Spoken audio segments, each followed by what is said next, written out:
À vos côtés aujourd'hui, Béatrice Rulle, le candidat indépendant au Conseil d'État, Pierre Maudet. Bonjour Pierre Maudet. Bonjour. Merci d'être sur Radio Lac ce matin. Vous êtes Merci donc de l'invitation. candidat indépendant, comme vient de le dire Fabien, mais vous avez le soutien de la CCIG, également d'élus PLR. On a connu plus indépendant finalement. Alors, je n'ai pas demandé ce soutien, mais il m'est offert. Maintenant, je suis satisfait de voir qu'il y a des petits indépendants, des patrons, des représentants de l'économie qui soutiennent ma candidature. Mais vous l'avez vu au premier tour, elle recueille un soutien beaucoup plus large.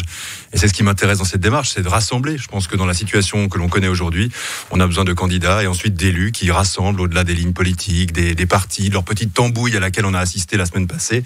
On a besoin de gens véritablement qui vont vers l'avant avec des projets. Alors, parmi vos projets, le dernier en date, cette proposition d'animation estivale du 21 juin au 21 septembre pour, je vous cite, occuper intelligemment le pourtour de la rade. Pierre Maudet, vous êtes mis en divertisseur en chef de Genève pendant cette campagne. Mais j'ai toujours pensé qu'il était important, lorsqu'on fait de la politique, de faire la fête, mais surtout de canaliser un peu ce qui risque d'arriver cet été. Mon souci, c'est que l'économie, au sens large, elle redémarre. Et donc, on sait qu'on va devoir vivre avec ce virus. On espère que le taux de population qui est vaccinée va augmenter pour que les restaurants puissent enfin rouvrir. C'est aujourd'hui les restaurateurs, la catégorie de population qui est la plus précarisée. Et cet été, on sait qu'on aura du monde autour de la rade. Donc, autant organiser les choses. On a à la fois des jeunes, et j'en ai rencontré beaucoup dans ma permanence ces dernières semaines, qui sont très talentueux, qui ont fait par exemple une école hôtelière et qui aujourd'hui sont totalement dépourvus de travail. Donc, générer de l'activité, les mettre au travail, c'est une bonne idée. On a les spécialistes de l'événementiel qui ont été les premiers touchés. Rappelez-vous l'année passée, salon de l'auto, les premiers à devoir fermer. Et puis on a aussi des gens dans les technologies. On a ces fameux tapis qui permettent d'évaluer la densité de personnes sur une zone donnée. Tout ça, il faut en faire une opportunité. Et c'est une de mes 3 propositions clés pour la relance à Genève dès l'après-Covid. Une belle opportunité de campagne. Vous venez de parler du secteur de l'événementiel. Ça fait un peu, j'ai eu le soutien du secteur événementiel que j'ai rencontré. Donc je vais leur offrir cet événement-là, tout comme j'ai eu le vote des cafetiers restaurateurs. Donc, je vais leur proposer ceci pour les aider. Certains n'hésitent pas à parler de clientélisme. Alors, c'est un petit peu l'inverse. Je crois que j'ai fait la démonstration en amont, notamment lors de la première vague, que je me suis beaucoup impliqué pour les entreprises. Mais j'étais à ce moment-là en charge de l'économie. C'est ce qu'on attend, me semble-t-il, d'un ministre de l'économie. Qu'ils me rendent l'appareil ensuite dans une élection, c'est leur choix. Moi, ce qui m'intéresse plus largement, et on en a très peu parlé dans la campagne jusque-là, parce qu'on est resté focalisé sur l'immédiat, le moment, c'est qu'est-ce qu'on fait après ? Quels sont les projets qui vont relancer Genève ?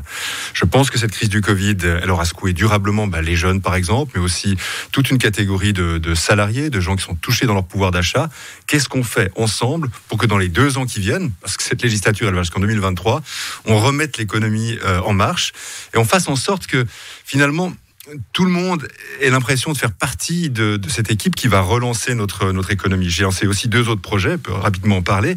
Le premier qui concerne les marchés publics. Il y a des sommes, pour des sommes extrêmement importantes, 6 à 700 millions par année qui sont payés par l'État pour des mandats, pour de la formation, pour des constructions. Pourquoi ça n'a pas été fait avant, ça, typiquement ?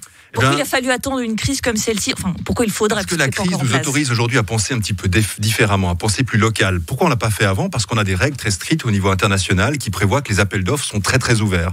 Moi, je pense qu'aujourd'hui, vu la crise, je pense que vu la crise, on peut s'autoriser à restreindre les périmètres, à faire en sorte de jouer beaucoup plus la carte locale. C'est plus compréhensible de la part des entreprises et de la population. Et puis, on a une situation extraordinaire. Il faut utiliser ce caractère extraordinaire pour que véritablement les sommes investies par l'État se redéploient d'abord sur les emplois locaux.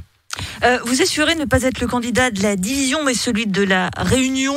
Alors, quand on voit combien vous divisez à Genève politiquement, judiciairement, institutionnellement même, on pourrait plutôt parler du dynamiteur en chef. Et pardonnez-moi, j'ai l'impression que ça vous fait un peu plaisir d'être ce dynamiteur. Je pense que l'enjeu pour Genève aujourd'hui, c'est de dépasser des clivages traditionnels. Et puis je le disais tout à l'heure, on a vu la semaine passée. Moi, tout faire péter. J'en peux plus. Non, pas tout faire péter. Mais je pense, ça et là, faire avancer notre société sur des compromis nouveaux. Et je l'ai montré dans ma carrière politique. Lorsque j'ai introduit l'idée de régulariser les sans-papiers, c'était assez baroque, c'était pas vraiment une idée de droite, c'était plutôt une idée de gauche, mais il n'y a aucun politicien de gauche qui n'a jamais réussi à le faire. Et pourquoi je l'ai fait ? Je l'ai fait parce que j'étais convaincu que la dignité au travail, c'est un élément essentiel. Et que si on a des gens qui sont là, qui font aussi tourner la boutique, qui payent des cotisations sociales, qui payent des impôts, c'est bénéfique pour tout le monde.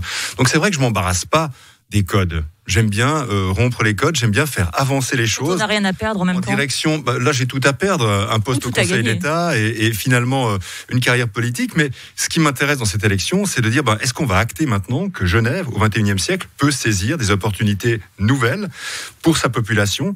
Est-ce que véritablement, dans les semaines qui viennent, on continue dans le ronron, ou bien est-ce qu'on essaye vraiment de sortir, d'aller chercher ce qu'on a de mieux pour sortir de cette crise? Et c'est ça mon enjeu, c'est ça que j'aimerais arriver à poser sur la table, avec ces propositions très concrètes, mais aussi avec des sources d'inspiration qui sont ces permanences où j'ai rencontré plus de 300 Genevoises et Genevois ces dernières semaines. Pour terminer, la vengeance est un plat qui se mange froid, il se mangera le 28 mars? Non, ni vengeance, ni rédemption, je suis pas dans cette logique-là. Vous n'êtes pas satisfait de votre Non, parce que si j'étais dans une logique acrimonieuse et que j'avais des comptes à régler, j'aurais pas fait la campagne que je fais, qui est une campagne où je n'ai attaqué personne, une campagne véritablement où j'ai avancé des propositions et des projets, à la différence de beaucoup d'autres candidats.